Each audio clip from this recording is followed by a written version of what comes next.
O assunto agora aqui no Jornal da CBN é a criação de um código de ética para ministros de tribunais superiores no Brasil, encabeçada pelo presidente do STF, Edson Fachin.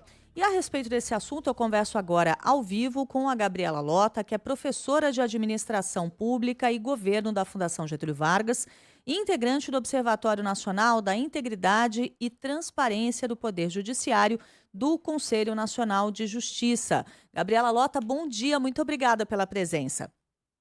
Bom dia, Cássia. Eu que agradeço o convite. Bom dia a todos os nossos ouvintes. Professor, o Código Brasileiro que está em discussão, ele não prevê punições. Do ponto de vista da administração pública, da regulação de condutas, quais são os limites de um código que não estabelece sanções? Olha, Cássia, a proposição de um código ainda está sendo discutida, né? Então, durante os próximos meses, muita água vai rolar ainda nesse tema, e o próprio observatório vai ter um papel importante. E uma das coisas que vai ser muito importante nesse processo é a proposição de um conjunto de punições, porque a gente sabe que um código apenas principiológico, que declare que princípios são importantes, mas não cria algum tipo de consequência para o não atendimento desses princípios, ele não vai ter efeito, né? Vai ficar uma lei para inglês ver, né? Como a gente fala. Então é muito importante, de fato, que o código ele venha não só com quais são as medidas, os deveres éticos, quais são as propostas de um comportamento mais ético do judiciário, mas também com punições para o não cumprimento deste comportamento. Caso contrário, ele não vai ter um efeito a longo prazo. E pensando até, né, nessa discussão que, como você nos lembrou, está em andamento ainda, que tipo de sanção seria razoável, seria compatível com a independência do judiciário? Isso para além, né, daquelas sanções que a gente tem hoje e que nem parecem sanções, como a aposentadoria compulsória com salário integral. A gente vai ter que pensar em vários tipos de sanções, porque tudo depende também de qual é o grau, de não cumprimento do dever ético, né, e existem graus diferentes e, portanto, sanções também com graus diferentes. Agora, certamente essa questão da aposentadoria com salário integral vai ser revista, porque isso não é de fato uma punição, né, a gente pode pensar em demissão, pode pensar em afastamento, pode pensar em algum tipo de suspensão.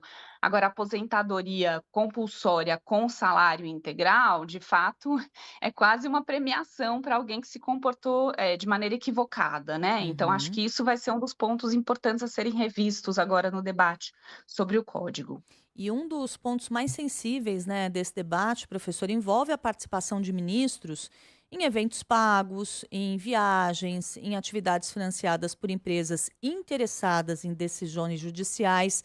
Como que o código pode ajudar a enfrentar esses problemas de forma objetiva? Pois é, Cássia, esse tem sido um tema, constante, inclusive na própria imprensa, que tem prestado um papel, bastante relevante em mostrar esse tipo de desvio de conduta, né, os jantares pagos, as relações diretas com lobistas, ou mesmo atuação em casos em que você tem algum tipo de parcialidade ou conflito de interesse. O código, ele precisa ser muito claro, isso é uma outra discussão que a gente está tendo dentro do observatório, porque o código tem que ser muito claro em termos de quais são as condutas que têm algum tipo de problema de desvio ético. Não adianta também ser só em termos de princípios gerais, né? Não pode ter conflito de interesse, por exemplo. A gente precisa elencar quais são situações muito concretas, nas quais existe algum tipo de desvio ético na atuação do magistrado. E aí, nesse sentido, Cássia, eu diria que, infelizmente, não faltam exemplos concretos de como isso tem acontecido, e esses exemplos estão, talvez, inclusive, eu não sei se é porque a imprensa está relatando mais ou eles estão acontecendo de maneira mais constante, né? Pelo menos a sociedade tem visto eles de maneira mais constante, como você mencionou, as várias trocas de favor, envolvimento em processos nos quais você tem algum tipo de familiar, por exemplo, em algum lado do caso, os jantares, as palestras com remuneração que não são declaradas, enfim, são várias as situações muito concretas que precisam estar, inclusive, no próprio código, dizendo o que pode, o que não pode, onde há um desvio de conduta e quais são as punições para aquele desvio. E pensando, assim, janela de oportunidade, né? O que torna esse momento politicamente diferente dos anteriores e importante para a discussão e a aprovação de um código como esse? Olha, tem várias coisas. A primeira é que, obviamente, o problema está muito escancarado, né? Como eu acabei de mencionar, os escândalos estão constantemente na mídia e eles parecem crescentes, pelo menos. E isso, obviamente, já abre espaço para um debate público.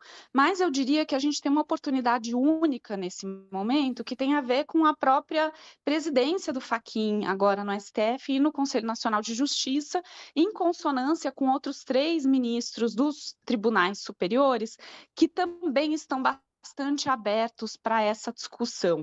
Então, a gente tem tanto no problema uma janela de oportunidade, como na capacidade de proposição de uma solução por causa da presidência do Fachin, que teve já como uma medida muito concreta no CNJ a criação do observatório do qual eu faço parte, né? Então, o observatório é uma forma, inclusive, de avançar nesse debate, aproveitar essa janela de oportunidade para propor um código de ética, né? Eu acho que a gente está muito maduro enquanto sociedade para poder avançar nesse debate do que pode ou não pode ser feito pelo magistrado no Brasil.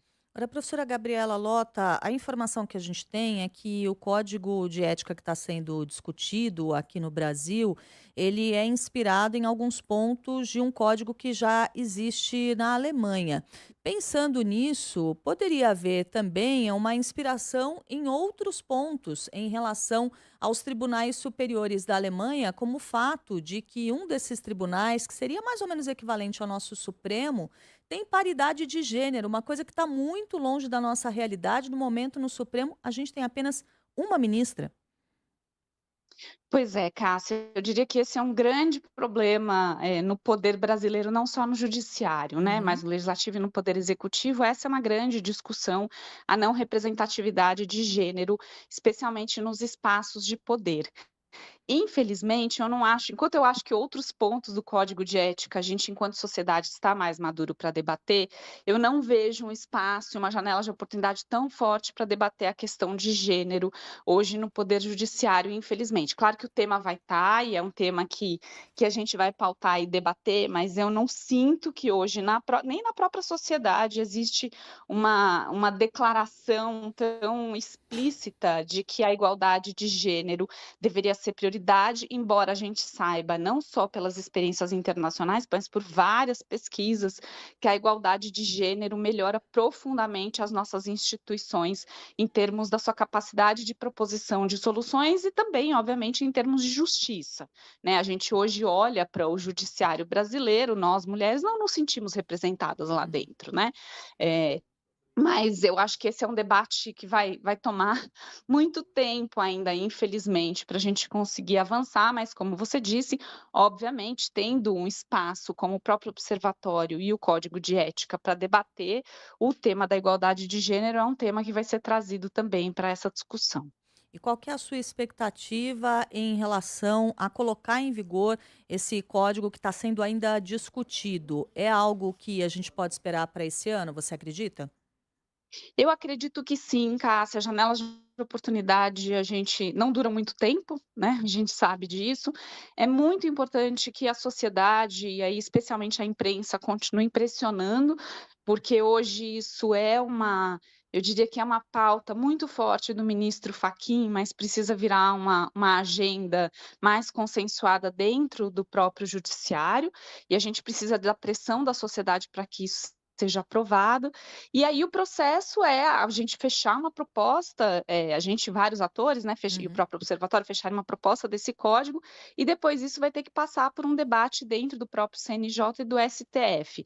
E aí que a pressão pública vai ter que ser muito pesada, tanto para garantir que esse código de ética tenha medidas concretas, não sejam apenas, enfim, propostas muito genéricas, e que ela tenha consequências também, né, acho que esse é um ponto fundamental, como a gente já discutiu. E para isso, vou reforçar mais uma vez, a gente precisa da pressão social em cima do judiciário, para que esse código de ética seja aprovado, com uma boa resolução.